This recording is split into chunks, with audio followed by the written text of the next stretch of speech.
Okay, apparently they're receiving our content, so ladies and gentlemen, welcome to the Hopcast. I am Adam Steele, and this is Liam Wright. Hello, are we live? We are apparently live. Are we live? Are we live? Are we live? Are we live? Are we live? Are we live? I can see us on the screen now, so that's just something. I'm just going to pause that. I don't need to clog the bandwidth. And today is the final episode of the Hopcast. Boo. Boo. Boo. Only in so much as we are rebranding and changing the name, so panic not. Welcome to the Hopcast, the audio production, music production, guitars and technology podcast. I think I'm going to start introducing every week with something like that so that you know exactly what I'm talking about. I'm just gonna, there we go, turn my own microphone off in my ears so I don't go absolutely insane with a slight delay. I can still hear you, so that's good. All right. Good. How's your week been? Good. I've been out with Maruja again today in Manchester. Maruja! Yes, doing some filming with the Love Hearts, getting lots of interesting looks as we walk down Market Street. So yeah, it's been good. Yeah, oh yeah, the crazy people with the... you showed us a brief clip last week of people dancing around a sax player, which was weird. So yeah, you finished off the filming for that today. Yes, indeed. We've already been told off for clickbaiting. Ah, yes, indeed. Hello to anyone who's watching. Yes. So, we decided to change the name from the Hopcast because there's We're not about beer. No, and there's at least one other podcast already out there called the Hopcast, which doesn't help search terms, even if we were to massively overtake them. And yeah, so do we want to talk about the idea? We seem to have settled on it. Well, I text you today on the shoot saying, "What about this?" And you're like, "Yes, that's shit. So let's use that." Well, yeah, but you know when sometimes someone suggests an idea and you go, "That is absolutely terrible," I love it. Right. Well, like for the people in the chat and for, I suppose do we just say this is what we're doing, or should we put it out there? Because the other thing is the new name. There are other podcasts with a very similar name, but not the same name. Because I had a look at it today. Yes. So, given that the recording studio is called Hot Pole Studios, yes, we were suggesting we may change the name to the Hot Pole Position. Hey, you see what we did there? Because we have like a position on things and also pole position. It's pretty clever. It's pretty clever. All sorts of levels of stupid, and I love it.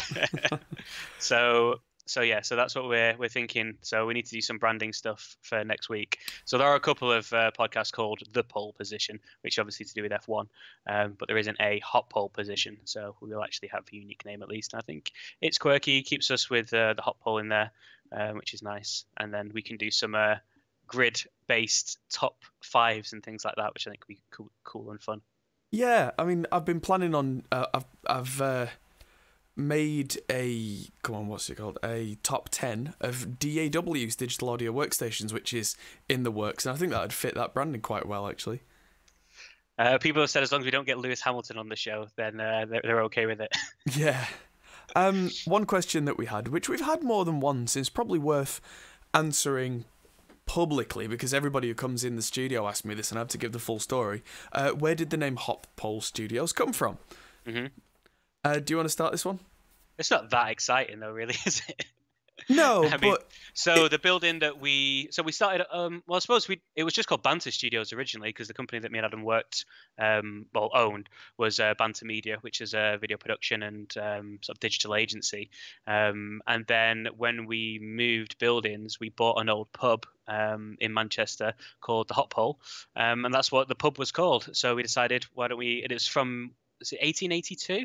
Yeah, the building was built. Yeah, it's a really old building with a clock tower. It's really cool, and we thought it'd be a shame to lose the name completely. So we decided to call it Hot Pole Studios. Yeah. And also the recording studio is in what was the old beer cellar.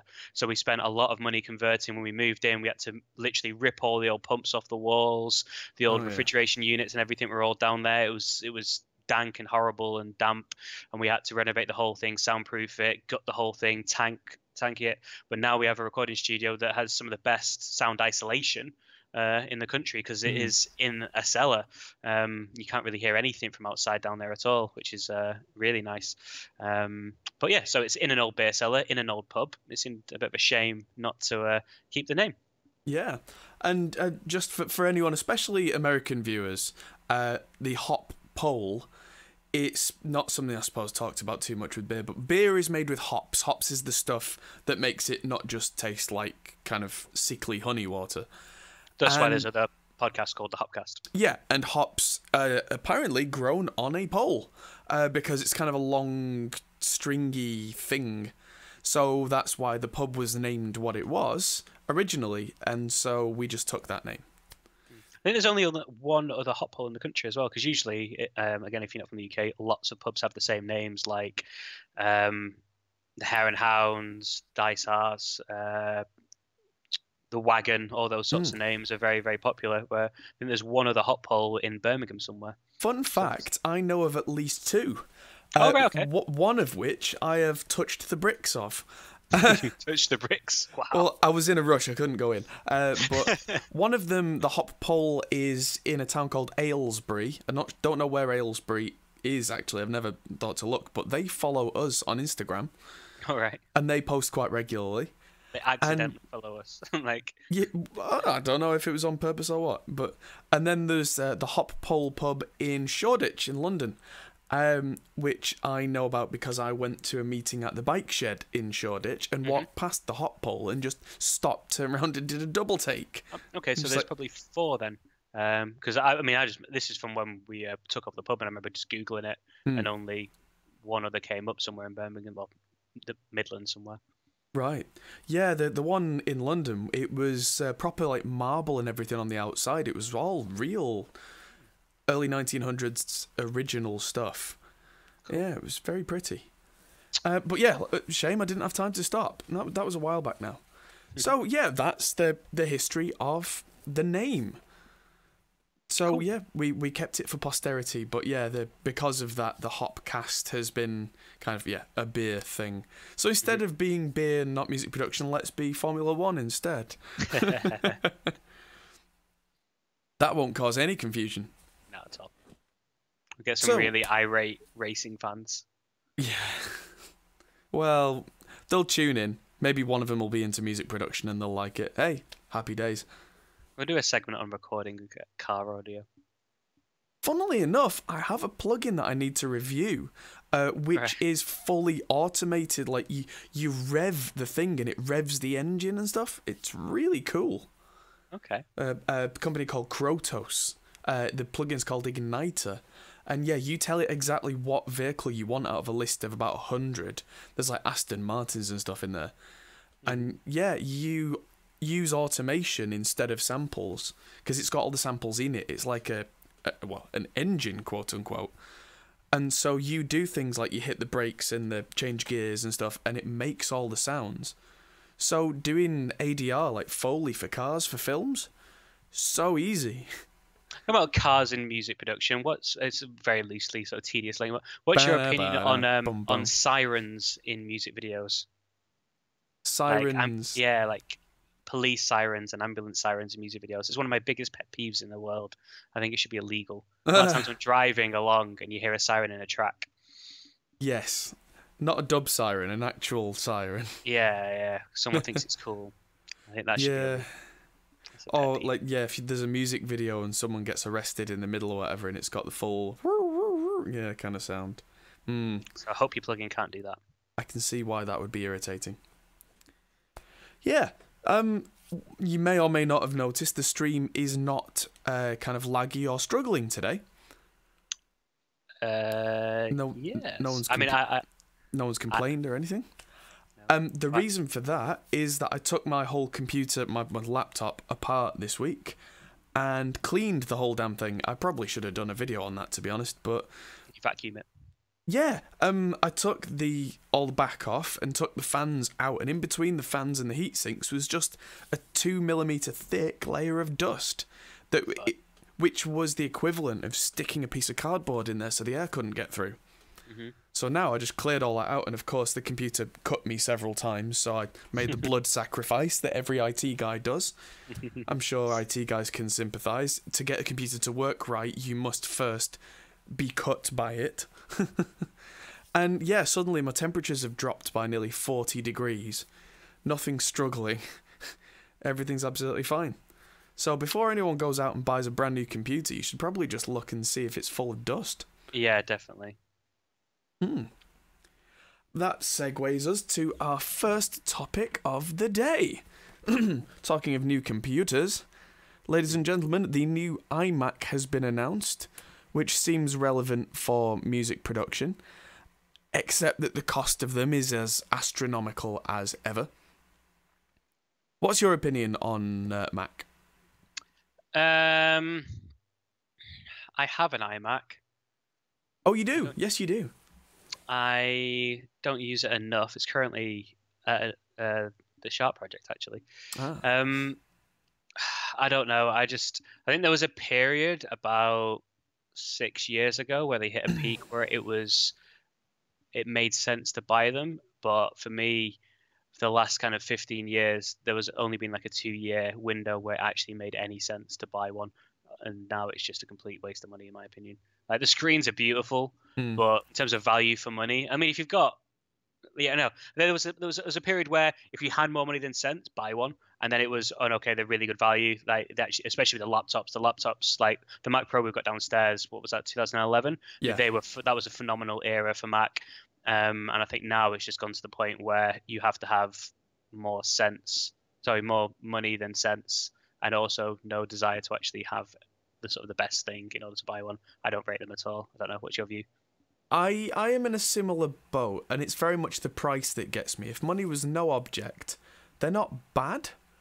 Well, for what I would use it for, they're not amazing, because that's the thing. Like, if money was no object, you'd buy something better. Like, the displays are beautiful. That's the thing. Like, the displays are incredible. Can you still buy the displays on their own? I don't think you can. You used to be able to, didn't you? Oh, maybe you can. I'm just going to open a new tab.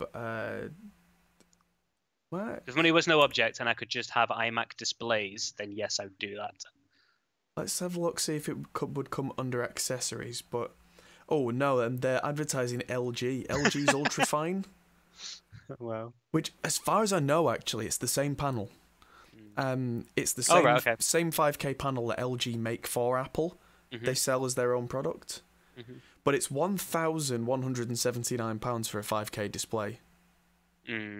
Whereas the 27-inch 5K bottom of the rung iMac sells for only about £500 or £600 more than that, with the screen in it. Yeah. And typical Apple, there is no way they have locked you out from using that display with a separate input. Yeah, and if they glued the hard drives in and all that sort of stuff that they've started doing as well. Yeah, there's a lot of issues there. You can't upgrade it at all now, can you? Pretty much, yeah. Whatever you order, that's what you get.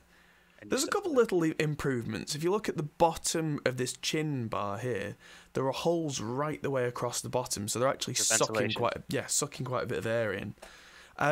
Did you see the iMac Pro when that was announced? Yes. Yeah, but they start at about £5,000 and go up from there. And the problem with those, as I suspect the problem will be with the absolute highest end of this, is heat.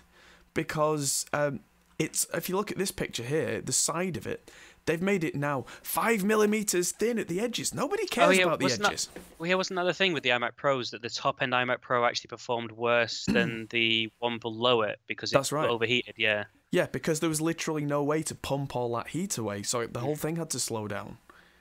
And that was just talking about cleaning your PC. That was a brand new machine with zero dust in it. You give that 6 months of being used in even a regular office, that's going to catch fire, let alone need cleaning. Yeah. But the other thing, I'll mention here, I'll not go into crazy detail because earlier today I actually filmed a whole video about this topic, which I'm going to release probably tomorrow.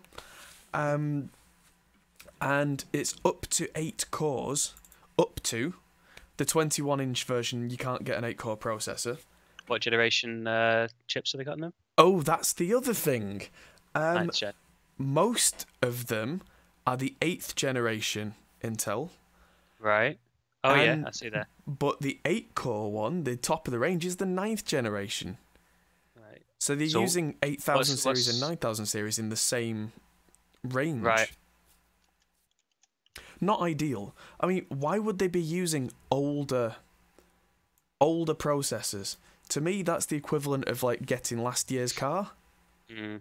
If you're spending this much money on something new, you don't want the previous one. Like all the 21 especially in inch something ones. you can't upgrade as well. Yes. Mm. Yeah. So the only one that comes with a 6th core 9th gen by default is the £2,250 top of the range 27-inch model. And even then, that doesn't come with the 8-core processor by default, the one that they're touting as the selling point. Mm. So their choices that they give you, unless you know exactly what you're talking about, are not what they're advertising to you. That's out of order as far as I'm concerned. David says he's got a Dell laptop that does 4K at 100% Adobe RGB jog on. Lol. Yeah. I mean, Dell have always been good. Well, yeah, the high-end Dells are always on par with like the high-end LG and the high-end Apple displays. Yeah, The you're high-end build Dells, something pre-made. Like I've had a lot of Dell machines over the years. the ultra sharp range from Dell, some of their monitors go into the thousands of pounds in terms of cost, but those Dell monitors can reproduce anything. They could be perfectly calibrated to the point where you can see stars. You can see everything. They're really quite impressive Dell screens. I mean, cheap ones are cheap ones, and that's the same with any brand. But if you go one bit above the absolute basic with Dell screens, they're all really good. So Another thing, go on. Graphics card do you get in with that 2200 one? So you get a Radeon Radeon 580X, and the Pro apparently are less powerful than the regular Radeons. They just rebrand it. But So that's what a does a moderate 580 compare with in terms of NVIDIA? thing. Probably something like a 2060.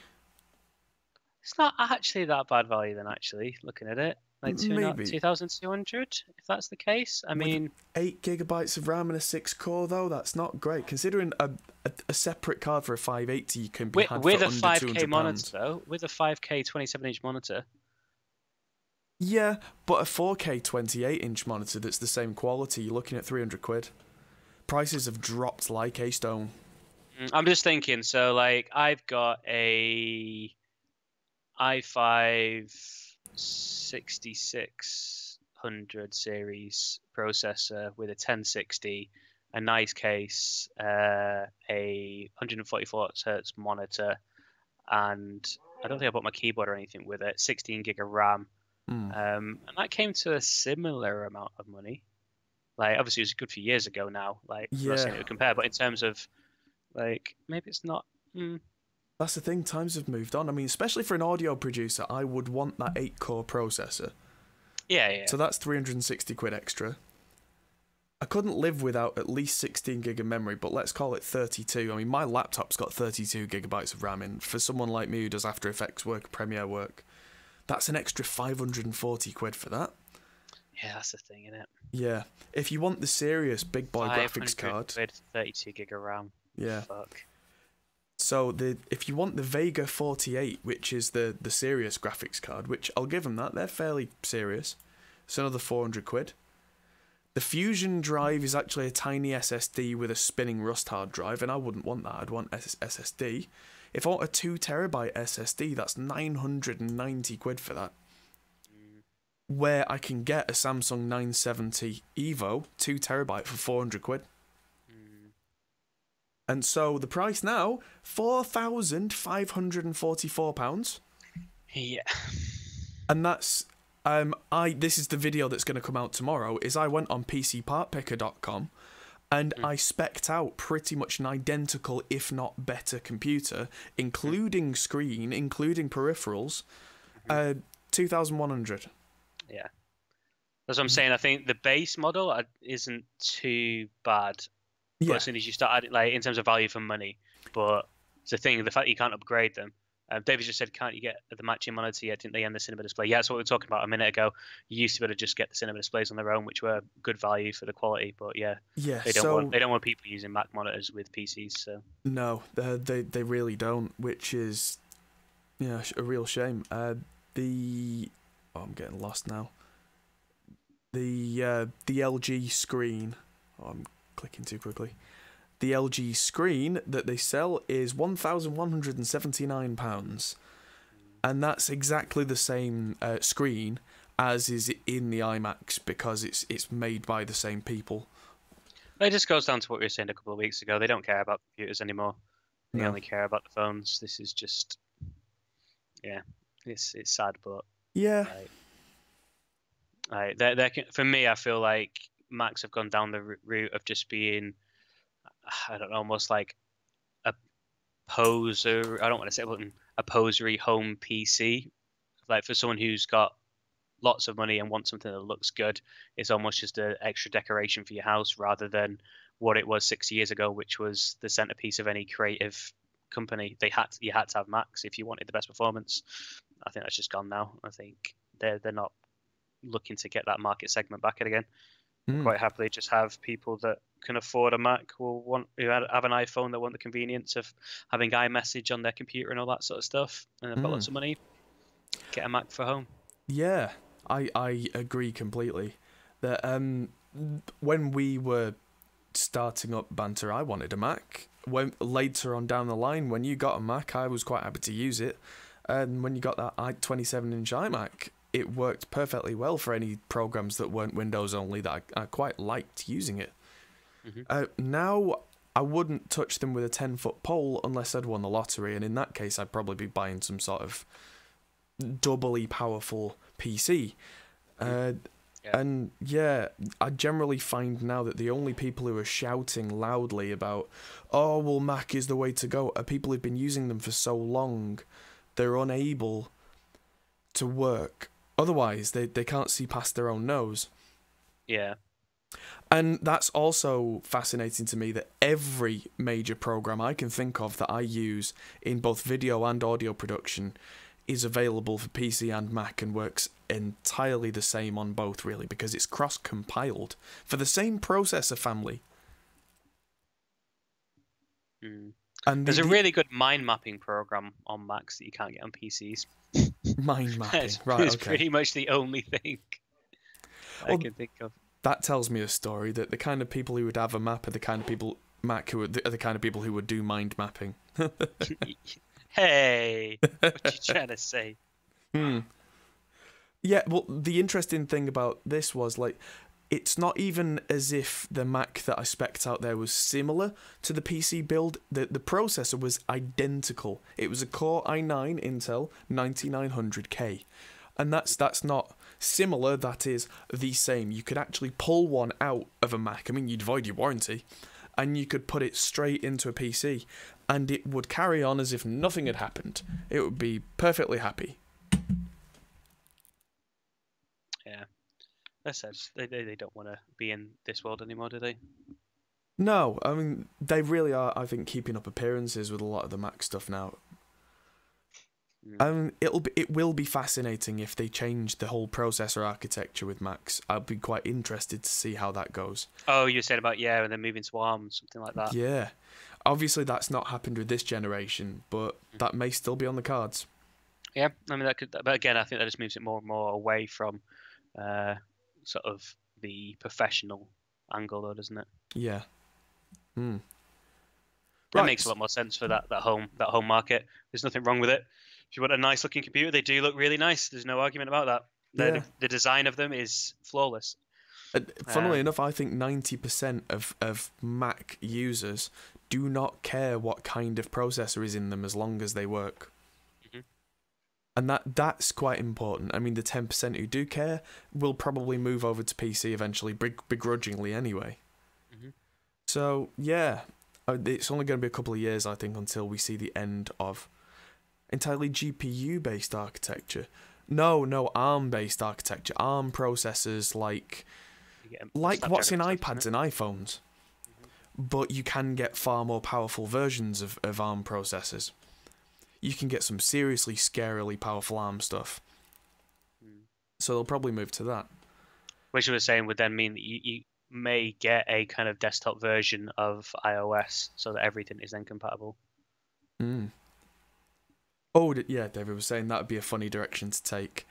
I mean, GPU-based, what is a GPU these days except for a large cluster of processors? Anyway, so new things this week. Talking about rebuilding my computer, I finally put a new battery in it, which means that I can have it unplugged for more than 3 seconds and not worry about my entire project being lost. So that was good, but that was why I got some cuts there. But the other thing, and something that's probably worth talking about on a nerdy audio production channel, is I got a new cable for my headphones. Does it sound any better? No. That's not why I got it. Before anybody even tries to take us down that audiophile route. So, why did I get a new cable? Quite simply, my old one was dying, and this is something we've both had, isn't it? Because these are Sennheiser HD 650s that I have on my head. I'm missing one of the meshes, but you can see these have really been round the block a bit. These are battered. These are my favourite pair of headphones. I need to put the mesh back on here, but it doesn't really affect the sound. It's more to protect the actual headphones themselves. And a few years back, the cable that came with them started to die. And one of the best things for me about these headphones is that you can take the cable off and put a different one on. So I got this, which was one of the kind of, as it turns out, you can get these on Amazon or eBay. It's kind of braided. And I thought this was really cool. And it turns out this one's now dying as well. Wow. Womp womp. To be fair, the cost of the headphones is probably, what, £300, $300, something like that? And the cable was $15. So, you know, that's way better than having to fork out for a whole new set of cans. Now, what I've got is this thing that is super duper thick.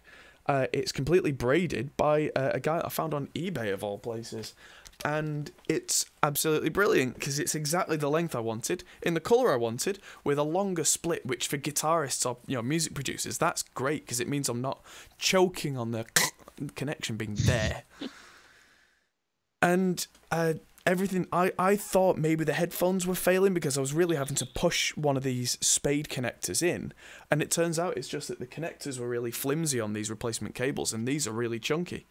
And it only cost me about £20, so it looks like an audiophile cable. Technically it is an audiophile cable. I don't think it sounds any different, but it works, and it's pretty, and it feels nice because it's braided, which sounds like, oh, whoop-de-doo, it's braided, but it's not catching on me. And I discovered the joy of braided cables with my in-ear monitors, actually. I've got a pair of Sennheiser 535 in-ear monitors that I use on stage, and the original cable, which goes kind of down the back of your neck and down your shirt usually, every time I moved, it was pulling, and it was almost pulling these things out of my ears, but because they're shaped to your ears, it was like someone was trying to pull my ears out. It was awful. And then I got a braided cable for that, and that whole problem just went away. So I would imagine that this is going to save me some issues. If I've got a guitar on my lap, for instance, and I'm playing and I turn my head, it's going to pull the cable through behind the guitar a little bit. And if it goes nicely, no problem. Rather than me going and catching and suddenly pulling the headphones out mid-take. It's the kind of thing that's probably going to save me a few hours over the next few years. And how much is your time worth? About 50p an hour. Oh. Yes. So a couple of 50p's. Yeah, mine are up on the shelf behind me, so I need to get me one of them. Because I had a similar thing. I thought mine were dead until I plugged your cable in. And I was like, oh, they're alive. That's exactly it. I've had mine since I was like 16. Wow. Yeah, definitely been around the block. Yeah. Yeah, not in quite the same abusive manner that mine have, but... No, mine, I remember listening to them on sort of my birthday or something, when I was 16 and realizing that there's actually harmonies in Green Day tracks. Wow. I didn't realize were there before. Yeah, these are some damn good headphones. Yeah, they are very special. Talking of these headphones, one of the reasons that I got this whole cable setup is I've been recording at home quite a bit this week. Because anyone who watched the show a couple of weeks ago will have seen our special guest Kyle from Revv Amps. And this, look, he says, destroying the whole setup. Wow. Wow. Womp womp. This arrived, the Revv G4. And as far as I'm concerned, it sounds incredible. It's very, very pretty as well. And it's one of those where I turned it on and just went, yes, that's the sound. And that's kind of what you want. So what does it sound like? Metal. I will play you a demonstration in just a minute. Before I do, I'm going to send everyone slightly seasick. I'm going to pick up this camera.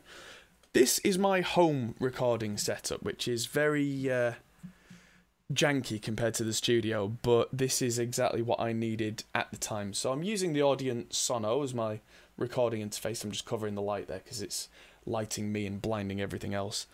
But behind me is where the magic is happening. So I'm going into this good old Behringer DI box, which works perfectly fine for what I was wanting. But then it was going into the Revv G4. Oh, it's really dark. Let's turn this light up. Come on, there we go. So you might be able to see now the G4. And then under here, it was going into the PV Triple X, which is like ridiculously high gain. But I was using it on the clean channel for this one, and just using the amp as a clean amp to go, hey, if you've not got a high gain amp, you can use that into a torpedo captor, because this is an office next to where the baby sleeps, so I really needed to do this without making any noise. And then I recorded the bass into the bass, but also I used the parallel out on that and used the G4 on the bass as well.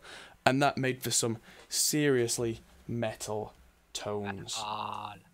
Yeah, so I'm going to play you guys the song that I have made. It's not got any vocals on it yet. It's a typical, it's like something that Fluff from his channel, from the Ryan Bruce Riffs, Beards and Gear channel would do.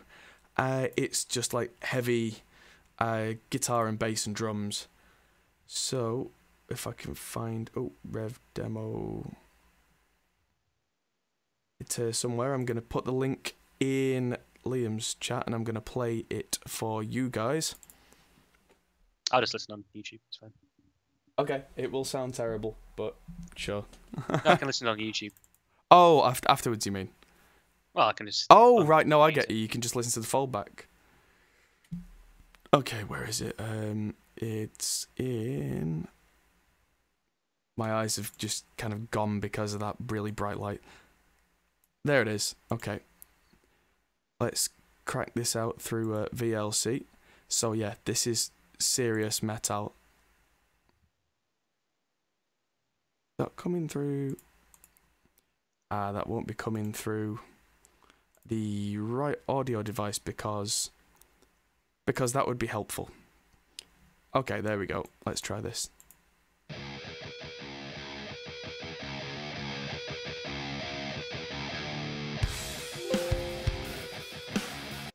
Okay, let's try that again without the typical Windows noises, shall we?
Metal.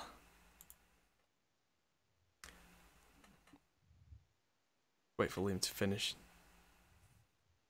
For those of you at home listening to the podcast on iTunes, he just showed me the Wayne's World headbanging moment. Yes, that sounds very metal. Yeah, Indeed. so I think I'm going to go back to the mix and just push the guitars up a little bit, give them a bit more. But I'm not going to change the sound because the sound of the pedal is great. So it's literally just like me getting a little tired whilst tracking this thing and just trying to get it out. But the bass sounds like a real gnarly kind of grrr thing, and the guitars have that. You say through the PV? Did you say? Yeah. Yeah. You can hear the PV-ness of it as well. Well, funnily enough, you shouldn't really be able to, because the PV for the guitars, it's on the clean channel.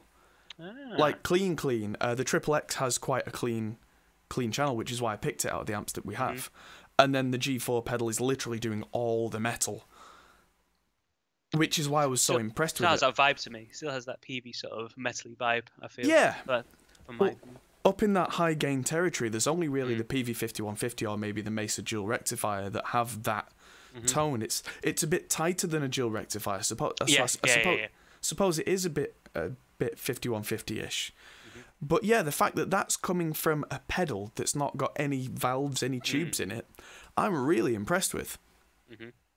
So how does it sound if you run the amp with a bit more crunch through the G4? Then can they blend well, or do you have to run it clean? You'd probably have to run it clean because it's a high gain pedal. Full stop. It's designed to sound like the fourth channel of a Revv generator amp, which is the high gain channel. So if you put more gain on top of that, it's probably going to sound kind of mushy and just feedback all over the shop, which might be what you want. But yeah, I mean, maybe if I ran the amp with a little bit of crunch and then got a little bit less gain on the G4, that could work. But I mean, what I could have is I could have an amp that's got a clean channel, a crunchy channel, and then switch back to clean and hit the G4 for that gain sound. Yeah. And have the best of all worlds. So yeah, I mean, I'm going to do a full review video of it. That is literally just going to be the opening part of it. And then I'm going to do the typical thing where you run a clean guitar through it and screw around with all the controls. Just to go, it does this, it does that. Sounds pretty good to me. Yeah. I played that to Mickey, my partner, and she just, I'd said, like, I literally just turned the pedal on and it sounded like that. And her reaction to that was, if it's that easy to get a good sound, that's the selling point. Yeah. Which I have to agree with, really. Because if a non-musician says, well, you just turned it on and it sounded like that, I'm sold. Yeah. Yeah. I mean, some really great amps do take quite a bit of work to get that sound, and that was that sound. It's pretty impressive. Very good. Yeah, so there's a video coming out on that. I also sent that to Kyle, and he said he loves the fat sounds. Fat. Yeah, and it's funny, they also Revv make the G3 pedal as well, which is more of a crunchy, kind of precise metal tone. I prefer this one. I really have always liked that kind of new metal-y, lots of chunkiness type sound, much more than the 80s-y, 90s-y thrashy sounds. Yeah. Well, yeah, you know my opinion on that. Yeah. So yeah, that. Let's just show you the G4 pedal on screen. I was going to do that and I didn't. I mean, the pedal itself is £199. I think it's $229. Okay. And that sounds like a lot for a single pedal to a lot of people, but that is your gain sound. I mean, instead of getting a tube screamer and a DS1 and an EQ and all that kind of stuff, just get one of these and you're kind of done. I think that's great to just be able to say, you know what, I'm done. And it's also got an aggression switch where you can have more gain or even more gain. But it's not just gain, it does something to the circuit where it really, like, the opening that had that kind of stuff, that was with the aggression on red, which is all the aggression. and I was just tickling my Les Paul just to get those harmonics out, and it just naturally did it. Mm-hmm. But it was quite useful having that aggression switch, so it wasn't just all the gain all the time. Because especially when I ran the bass through it, I found that aggression was making the whole thing sound messy, so I turned it off, and suddenly it became this grinding bass tone. Mm-hmm. Which because it's versatile, whereas something like EO Classic of DS1 is quite limited and needs other stuff in order to get a rounded sound. Yes. So this does more with for the money, basically, is what you're saying. Yeah, and I mean this is to replace stuff like the old Boss Metal Zone, which we've got one in the studio, and the Metal Zone doesn't sound great. I think the time that it was designed in, it wasn't really made for professional guitarists. It was made for people in the bedrooms at home who wanted their crappy 20-watt practice rig to suddenly go chug chug chug chug. Mm-hmm. Whereas this does that at volume. I think that's the most important thing, is that you can turn up a good amp and a good setup, put this in, and still go, this is what I was missing, and not, I could get this better somewhere else. Mm-hmm. Maybe in future I'd really like to get hold of one of Revv's new amps, the D20. I don't know if we talked about that briefly a couple of weeks ago, which is the silent amp that's a 20-watt full tube amp that's only got, like you were just saying, a clean and a kind of a crunchy sound, but doesn't do high gain. You put this pedal in front of it and suddenly all the gain all the time. And that's interesting. Yeah. Still a lot of money though. Yes, it is, but then it's funny the way that the pedal market's gone now. It's not as if this is £100 or $100 above everything else. There is a range of prices on pedals now, but it goes all the way up to about $200. I mean, you've got your Klon Centaurs going for thousands, but that's a separate world. That's collectors and crazy people. But there are a lot of pedals up at that range now. And I think there's definitely a market up there. But, like I was saying, rather than getting... So is it... But here's a question. Is it good enough that if you, say, have a 5150, that you feel that there'd be a need to get this rather than... So, like, say, okay, you want a bit of extra gain. You've got, like, a DS1, DS2, something like that you can push the gain a bit if you need to. Do you feel like this is worth the money? If you've already got an amp that has a gain that you like. Oh, if you've already got a gain that you like, then no. With it from your amp. So the lead channel on your amp, you're happy with that sound. You think this sounds good. What would make you want to get this? Well, the only thing in that case that would make you want to get this is it is going to be a different sound. In that instance, if I've got a 5150 or something, I've probably got it because I like the lead channel and the gain on it. That's the reason I'm going to buy that amp over like an orange amp or something else. Realistically, is that fair? I think so. Would you say? Yeah. But then on the other side of the argument, this to me sounds in between something like a 5150 and a Mesa dual rectifier. And let's say you like one of those amps, you don't really want to take them both on tour because that's a lot of fiddling about and a lot of unnecessary wiring to try and get that to work. When instead you could take one of those amps out, and when you want that other sound in the set, you turn your amp to clean and turn this on. And this will then give you that second high gain channel. One that maybe has a bit less gain, or maybe has a bit more gain. For solos or something, Yeah, or like say you do some songs where, like for me, the 5150 is actually not that tight of an amp sound when we're getting into the meat of it.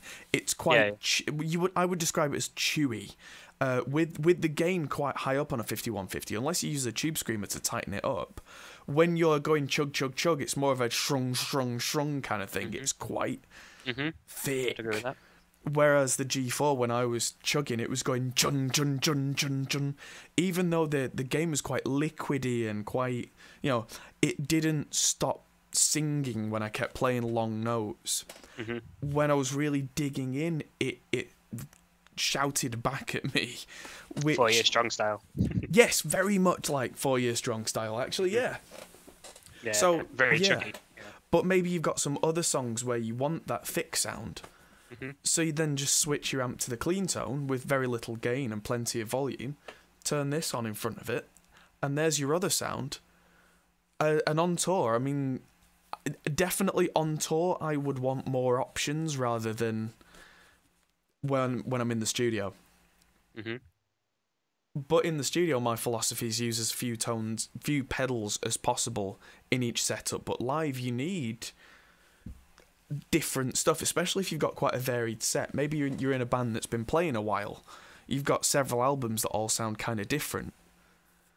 If you're not the kind of guy to go full digital and have like an Axe FX rig or whatever, where you can just dial up that album's sound, having alternative gain sounds is quite common, I think. I think I've frozen, by the way. Oh yeah, your screen has. I've learned how to keep very, very still whilst listening to you. That was weird. There we go. Yeah, that was particularly strange. Yeah, the particularly weird thing is your video's quite fluid in the Skype thing in the corner. I'm alive. Yes. So, cool. We have talked about the stuff. We have talked about the fact that we're changing the name. We have talked about our... Did we talk about our sponsor, quote unquote? No, we didn't. Nope. Let's talk about today's sponsor at the end rather than in the middle. Today is brought to you by us as per usual, but we have a link to Neural DSP. Neural DSP, if you've not heard of them, if you might have heard of Dark Glass. Dark Glass are a company that make bass amps and pedals that have a real kind of grindy grit to them. And a lot of big name users are using them. But Neural are the same company essentially, but the software side. So they now make the Dark Glass B7K Ultra and Vintage Microtubes plugins. And also the Fortin Nameless Suite. Mike Fortin's a guy who used to mod amps and now just makes amps. And they're some of arguably the best guitar amps in the world. The Nameless Suite is the Meshuggah signature amp. So basically you plug into this plugin and it sounds really realistic for a virtual amp, and it sounds like Meshuggah, and it's really quite impressive. And they now have the Fortin NTS, which is based on their Fortin Satan, which became the Randall Satan, I believe, which is Ola Englund's signature amp. So yeah, it's got lots and lots and lots of gain in that, but it doesn't sound fizzy, it sounds real, which for a virtual amp is really quite astonishing. And yeah, so the deal is, if you have been considering getting one of these particular plugins, there's a referral link that is in the chat. Not in the chat, I'll drop it in the chat afterwards. It's in the description of the show. If you look down in the description, and if you click that and then go and buy one of these plugins, you get $10 or €10, off, which is more than $10. But at the same time, we get 10 euros. So you get a discount, and we get a discount. So if we get enough of those, we'll be able to get one of these plugins for free, and so everybody will be happy, because then we'll be able to do demos of this without shelling out lots of money that we never have, because nobody ever has money in the music industry. It's funny because it's true. Sounds good. Yeah, so that is the thing. If you click that in the description, we'll get some stuff. You'll get some absolutely banging sounds. And as usual with any kind of sponsor spot, that kind of thing, we wouldn't be telling you about it if we didn't believe in it. I did a demo of the Dark Glass B7K on the channel about a year back when it first came out, and I was really quite impressed with it. And it sounded exactly like the real deal. I actually got Christian... who's the other co-host, he had a B7K pedal, so I brought it into the studio and compared the two, and they sounded pretty much exactly the same. It's pretty spot on. Yeah, which you can't say about most virtual guitar amps and pedals. They usually sound close, but close to some people is not close to other people, whereas this was pretty much the same, which is damn impressive. Cool. Yeah. Very cool indeed. Yes. So, I think that's all we had to talk about today, because news-wise it's been a relatively quiet week, which is good for us, I guess. They may have found life on Mars. That, what, on April 1st? No. They found there's a methane kind of an increased level of methane on the planet, which, according to what happens geologically on Earth, suggests the potential of life on Mars. Ah. Doesn't mean that it's alien life. It could easily be in life that's been propelled from Earth over there. But yeah, the increased methane activity suggests that there's the biggest likelihood ever of us finding life on another planet. So there you go. That's some news right there. Not That really is some techie, news. but Yeah, I'm trying to think of April Fool's news that happened. Joey Sturgis Tones, if you've heard of Joey Sturgis, yeah. So their website completely changed on April 1st. Joey's dog became the new CEO. So where's their forum? Do they have? I got a one from Game of Thrones. Maisie Williams was on the Tonight Show or something. Oh yes, I saw that. Yeah, that got me. That got me. Yeah, the Didn't fact get that Ash. I showed Ash. She was like, yeah, I got it. Yeah. Yeah, she was like, "Oh, she said, oh, it's a shame that Arya dies in episode 2," and then everyone's freaking out, and then she comes out from behind the curtain. April Fools. It was just how good her acting was, though. Like she acted herself, having made a fuck up so well. It was very good. To be fair, an actress acting. Who'd have thought it? The scandal. In the famous words of Sir Patrick Stewart, acting. Yeah, the guys at Andertons, the Danish Pete, is well known in the guitar community for playing a purple Telecaster. In fact, he's now got a signature pedal called the Dane, being Danish Pete, that is purple. And on April the 1st, they released a video that he decided to have a change of heart and actually got the guitar and a belt sander and sanded off all the paint and got day-glow yellow and painted it all. And was like, ta-da, surprise! And right the way through, it was like they actually did this whole thing. They completely like ground all the paint off the guitar and everything. Mm-hmm.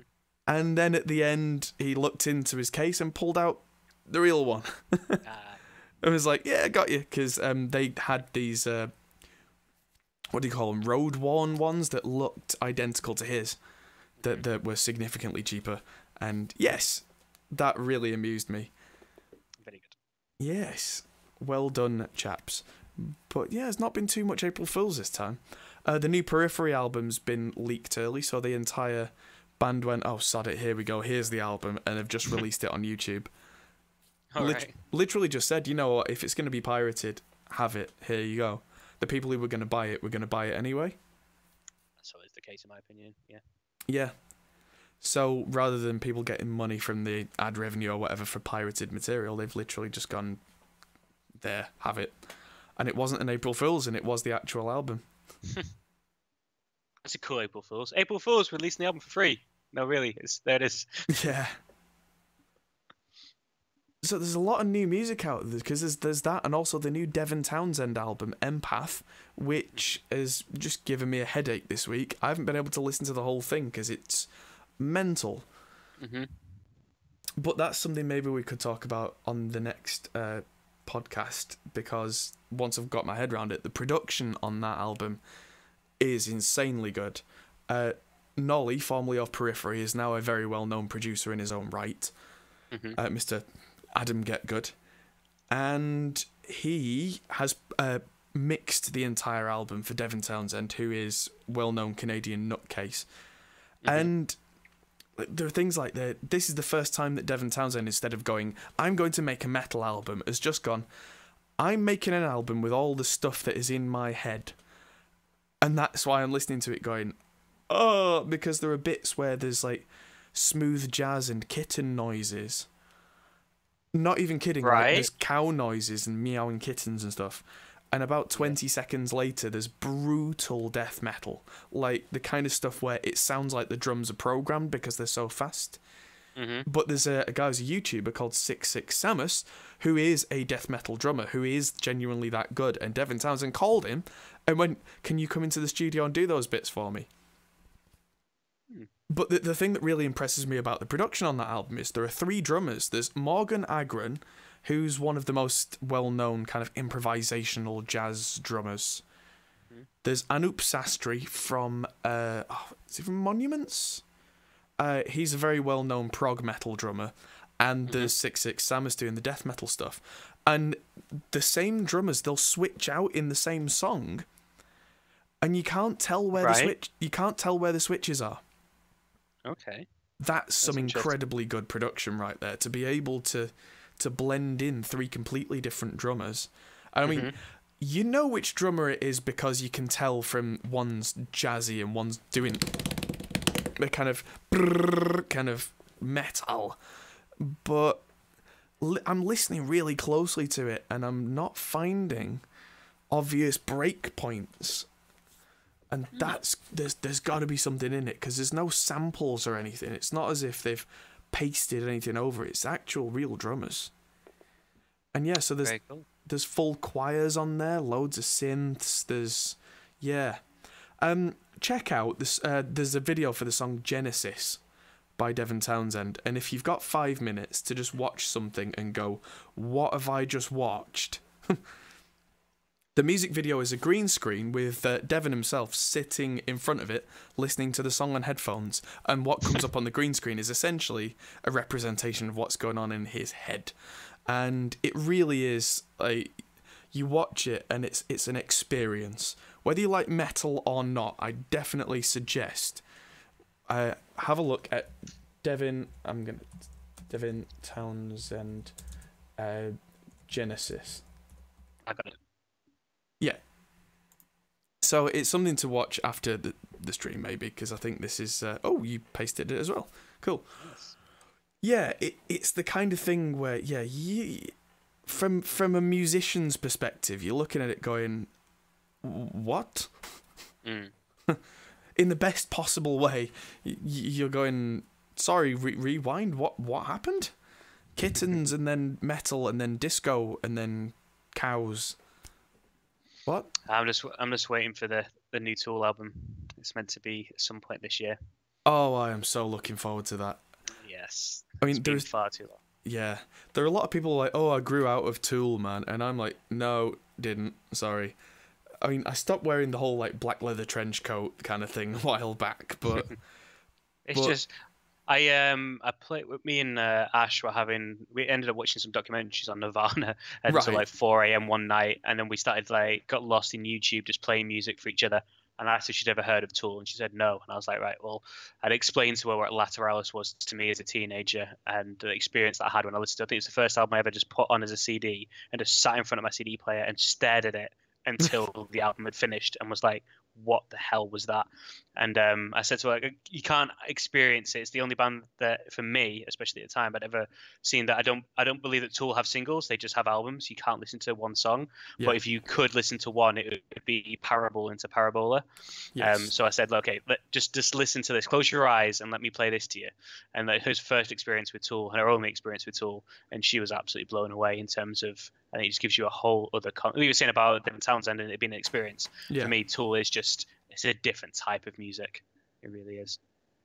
Yes. Although I must give you a little forewarning that experience is slightly different with this Devin Townsend stuff. With Tool, that's what I'm saying, an experience. Yeah. The same. Yeah. I think the difference for me is that I first heard Tool on MTV2. I heard Schism. I saw the video. It's something like 2 a.m. I was like, I need to find more of this. So yeah, I got that album and a similar experience. But you listen to it as a piece of music, a piece of artwork. As it is a whole album. You have to listen to it. It tells a story. Absolutely. But at the end of it, I came away, that whole kind of impressed spiritual thing. Mm-hmm. At the end of this Devin Townsend song, I kind of got up and staggered off as if I'd just been punched. I mean, I was impressed, but also just like, whoa. I think that's a beautiful thing for me with Tool, because it's kind of storytelling metal, but I would never call it prog. Do you know what I mean? Like prog, it does give you it tells a story. Like you listen to Dream Theater album or whatever, and you get a story in there, and or even like Yeah, and you feel like you're taking on a journey. But I think Tool are amazing because I feel like they can take you on a musical journey that is purely musical. That's why I think they're phenomenal. So I can't wait. I can't wait for that this year. Hopefully, Yes. hopefully. Well, maybe we should have a discussion next time about stuff like what is progressive and that kind of thing, because I think Tool are more progressive than most prog bands out there because they're progressing music rather than going prog is about 25-minute songs about wizards. Like, exactly. Yeah, exactly. Yeah. Yeah, so I think it's about time for us to sign off. Yeah, sounds good. But before we do, just a quick heads up, there isn't going to be a Hopcast next week. I mean, even despite the name change. Or the week after now. Last minute, I've just been dragged out. I'm going playing a show 2 Thursdays in a row. Thursday is a weird day to do a show. But there you go. So either we'll find another day over the next couple of weeks to do this, and we'll let you know. I'm sure we can. I'm sure we can throw one in. Yeah. Yeah, and we'll definitely put broadcast out and a broadcast time well in advance so that everybody knows, because it's not going to be on the usual Thursday. But we'll see if we can get all the visuals and everything ready for the hop pole position. Yes, indeed, exciting. We'll be revved up. Rev, ho, hey, ho, Rev, ho, ho, ho, ho. Cool. All right, cool. All right. Good night, everybody. Adios, everyone. See you later. Bye bye.